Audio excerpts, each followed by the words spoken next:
recently the gold price obviously has been a concern, but I mean, I think it all started a few months ago, if I can say, when effectively there was a lot of risk in the market that was now coming off. So in particular, most of the problems that were anticipated in the Eurozone area didn't actually, manifest themselves. But a few, can even call it a few days ago, Cyprus was in a bit of a difficult position, and the risk somehow came back to the market. And from the gold perspective, one of the triggers that I saw, as the reason why you had a sell-off was when Cyprus's central bank actually proposed that it could actually maybe sell some of its inventory gold into the market, and that's the first position where you saw the gold price moving onto the downside. The that movement down was not necessarily unexpected, but what has taken the market a bit by surprise has been the velocity at which the movement in the gold price has moved down. You had levels of easily 650, and from there we went all the way down. I think I saw a level of about 1,365, which is a significant move. History will tell you that is actually the biggest move in the last 30 years in gold price. Now, there are two factors that contributed to this.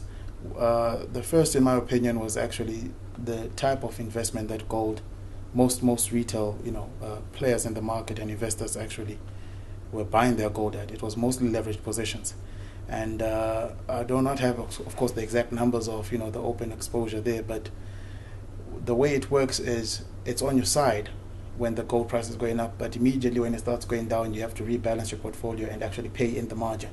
Now that exacerbated the sell-off, and immediately we had this unbelievable fall in the gold price. You've now seen some levels of support. I've got a few people who've been telling me that sometimes a rebalancing of this nature could probably sometimes take about a week, and all of a sudden you have people who are looking at gold perhaps at that level of 1,650 as expensive, and now all of a sudden you can buy it at below 1,400 2 days later, and they're probably trying to get back into the market. So we've seen some support. I mean, in particular today, it looks like it's going to touch 1,400 per ounce, which in my view would actually be a good thing. But to get as many buyers back as we had sellers a few days ago is going to take probably a super event.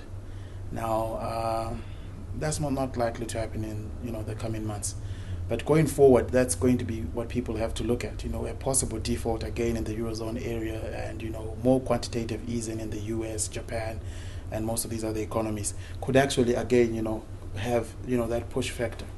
But from a company perspective, if you see some of these South African producers, they're going to come under significant pressure.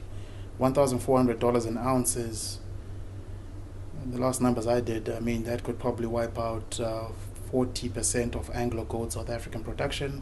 That could hit as much as 60% of the Sibanye, the old goldfields, the South African production.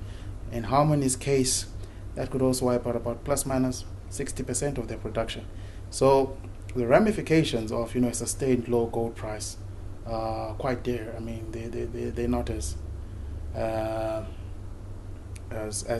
difficult as you saw in the platinum sector, but I mean, this could be a significant problem for the country going forward. Then, if you see what has happened with the rand, that has obviously been perhaps a mitigating factor because the rand has also weakened. So your actual rand gold price has somewhat played around 400,000 rands per kilogram, which is not as bad as the movement that you saw on the downside in the US dollar terms for the gold price.